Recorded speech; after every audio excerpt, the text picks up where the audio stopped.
Hello दोस्तों, जय हिंद। कैसे हो आप सभी लोग? उम्मीद करती हूँ बहुत अच्छे होंगे।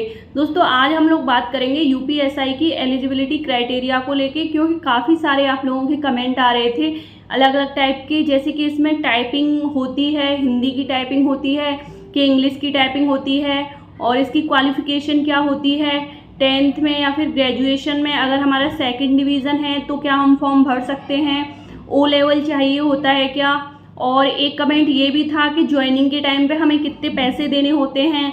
और एक कमेंट ये था कि CCC चाहिए होता है क्या इसमें, और इसमें हाइट कितनी चाहिए होती है, लड़कियों और लड़कों दोनों की अलग अलग, वेट कितना चाहिए होता है, और चेस्ट और एज कितनी होनी चाहिए, और कब से काउंट होती है, लड़कियों और लड़कों दोनों की अलग अलग बात करेंगे। और फिजिकल में क्या होता है, और मेडिकल, इन सब चीज़ों के बारे में बात करेंगे। क्योंकि ये सारे ही कमेंट थे तो मुझे लगा आप सब लोगों को बताना ज़रूरी है, क्योंकि मैक्सिमम बच्चे नए ही हैं, तो सब लोगों को बताना ज़रूरी है कि इसमें क्या चीज़ें, क्या एलिजिबिलिटी क्राइटेरिया होता है। तो उससे पहले आप चैनल को सब्सक्राइब कर लेना, और जो भी आपको नेक्स्ट वीडियो जिस टॉपिक पे चाहिए वो आप मुझे कमेंट करके बता देना, क्योंकि आपके कमेंट से ही मुझे आइडिया मिलता है कि मुझे नेक्स्ट वीडियो कौन से टॉपिक पे बनानी चाहिए।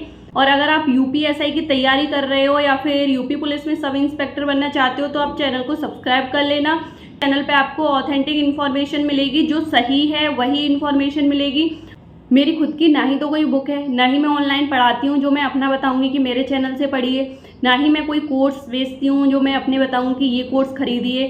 तो यहाँ पे आपको बस ऑथेंटिक इन्फॉर्मेशन मिलेगी, या फिर जो चीज़ मैंने फॉलो की है वही चीज़ें मैं आपको बताऊँगी। बाकी का आप उन टीचर्स की या फिर उन चैनल से देखते हो कि कौन सी बुक फॉलो करनी चाहिए, क्या स्ट्रेटजी होनी चाहिए। जिनकी खुद की सारी चीज़ें हैं तो वो अपना ही बताएंगे कि हमारी बुक से पढ़िए, भले ही वो किसी और बुक से पढ़ा रहे हों, लेकिन वो अपनी ही चीज़ों का प्रमोशन करते हैं। तो इसलिए अगर आपको सही इन्फॉर्मेशन चाहिए तो आप चैनल को सब्सक्राइब कर लीजिए। तो चलिए अब वीडियो को शुरू करते हैं। तो सबसे पहला क्वेश्चन था कि टाइपिंग कितनी होनी चाहिए, या फिर हिंदी में चाहिए होती है, इंग्लिश में चाहिए होती है। तो इसमें टाइपिंग नहीं चाहिए होती है, इसमें कोई टाइपिंग नहीं चाहिए होती है, ना हिंदी की ना इंग्लिश की। अगर आप यूपी में एएसआई की प्रिपरेशन करते हो या फिर एएसआई में टाइपिंग चाहिए होती है, इसमें यूपीएसआई में सिविल पुलिस में टाइपिंग आपकी नहीं चाहिए होती है। आपका पहला डाउट क्लियर हो गया होगा। क्वालिफिकेशन कितनी होती है, इसमें आपको ग्रेजुएशन कंप्लीट होनी चाहिए, और इससे कोई फ़र्क नहीं पड़ता है कि आपने फर्स्ट डिवीज़न में कंप्लीट की है, सेकंड में की है, थर्ड में की है। भले ही आपके 40% भी हैं तो भी आप फॉर्म डाल सकते हो। तो एक कमेंट ये भी था कि मैंने सेकंड डिवीज़न में पास की है तो क्या मैं फॉर्म डाल सकती हूँ।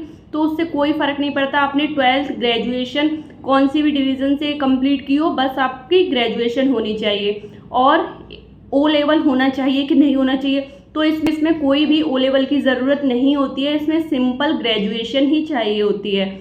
और हमारी ज्वाइनिंग के टाइम पे कितने पैसे देने होते हैं, ये कमेंट था। तो आपको ज्वाइनिंग के टाइम पे 1 भी रुपया नहीं देना होता है। इनफैक्ट आपको पूरी भर्ती में कभी भी 1 भी रुपया नहीं देना होता है, ना ज्वाइनिंग के टाइम पे देना होता है। ज्वाइनिंग के टाइम पे ट्रेनिंग का जो भी खर्चा होता है सरकार खुद ही उठाती है उसे, तो आपको कभी भी रुपया नहीं देना होता है। और इसमें CCC चाहिए होती है कि नहीं चाहिए होती है, तो इसमें CCC भी नहीं चाहिए होती है, कुछ नहीं चाहिए होता है, ना टाइपिंग, ना ही ओ लेवल, ना ही CCC, कुछ नहीं चाहिए होता है।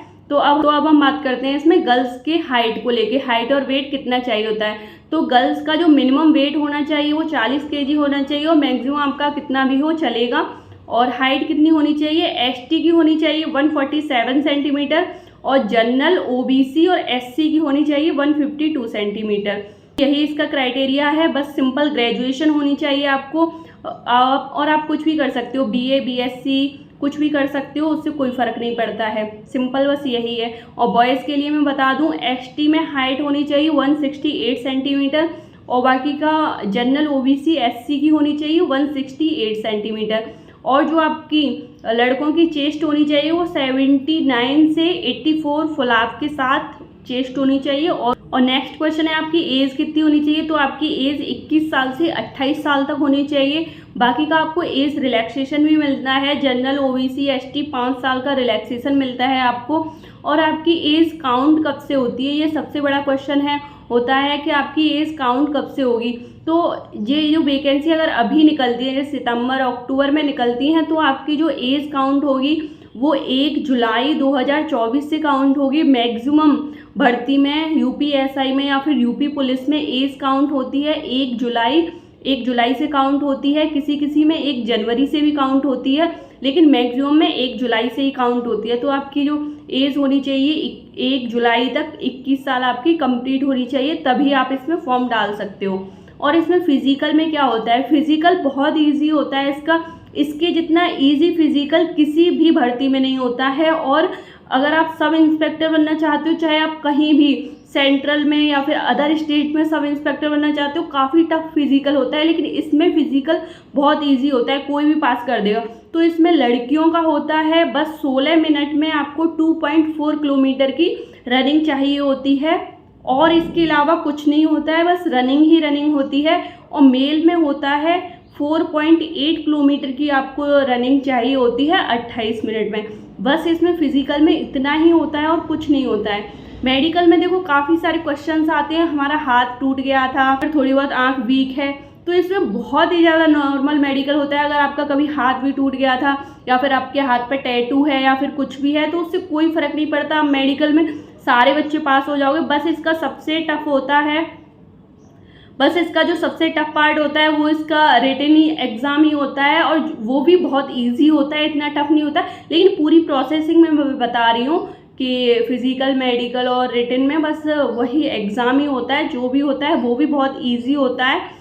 तो आपका मेडिकल कुछ नहीं है, बस आप फिजिकल और रिटन निकाल लो। मेडिकल में हर बच्चा पास होता है, कोई भी फेल नहीं होता है। इनफैक्ट फाइनल मेरिट आने के बाद मेडिकल होता है, तो वो उन्हें पता होता है कि मेडिकल में सारे बच्चे पास हो ही जाएंगे, तो पहले फाइनल कट ऑफ आती है इसमें, उसके बाद मेडिकल होता है। बाकी की मैं मेडिकल को लेके एक अलग से वीडियो बनाऊंगी, जिसमें आपको पता चलेगा कि मेडिकल में क्या क्या चीज़ें, 5-6 चीज़ें ही चेक की जाती हैं, बहुत नॉर्मल होता है। आप कमेंट करके बताना कि बनानी है कि नहीं बनानी है। मैं उम्मीद करती हूँ आपको समझ में आ गया होगा। बहुत सारे बच्चों के ये डाउट्स थे, तो वो आपके डाउट्स क्लियर हो गए होंगे कि आपको क्या चाहिए होता है।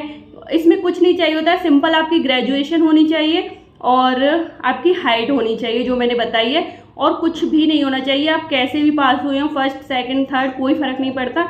बस यही इसकी एलिजिबिलिटी क्राइटेरिया। उम्मीद करती हूँ आपके लिए वीडियो हेल्पफुल रही होगी। अगर वीडियो पसंद आई हो तो वीडियो को लाइक करना, चैनल को सब्सक्राइब करना। मिलते हैं अगली वीडियो में। Thank you so much.